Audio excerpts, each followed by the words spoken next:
Hi, my name is Raquel Escobedo, and I will be presenting the yellow oral commentary. Two main concepts are found in Antonio's nightmare after Tenorio killed Narciso, an event found at the end of the 14th chapter in Bless Me Ultima by Rodolfo Anaya.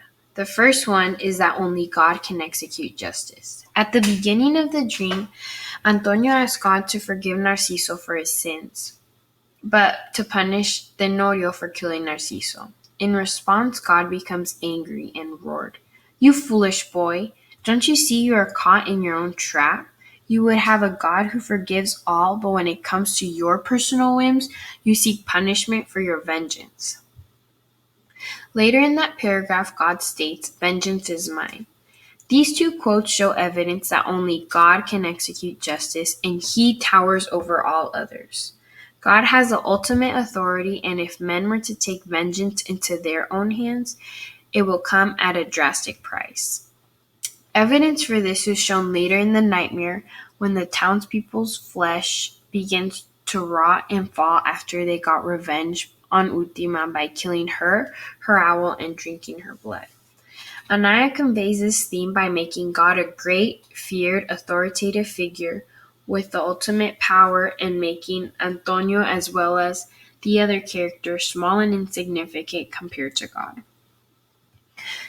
This causes the characters to have feelings of awe and fear towards God. However, good or bad, they will always sin against Him. This leads to the second concept. Forgiveness is for both the good and evil. In the beginning of Antonio's nightmare, Antonio seems shocked when both the Virgin Mary and God want to forgive Tenorio of his sin even if he is evil.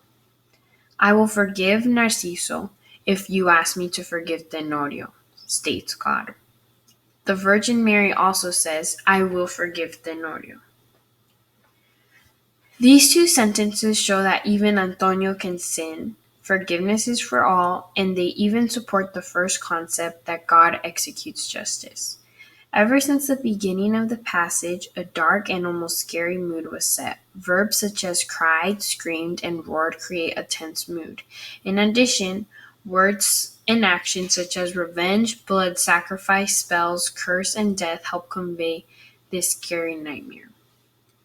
Through descriptive language, imagery, quotations, and actions, Anaya helps convey the two themes: that only God can execute justice, and forgiveness is for both the good and evil.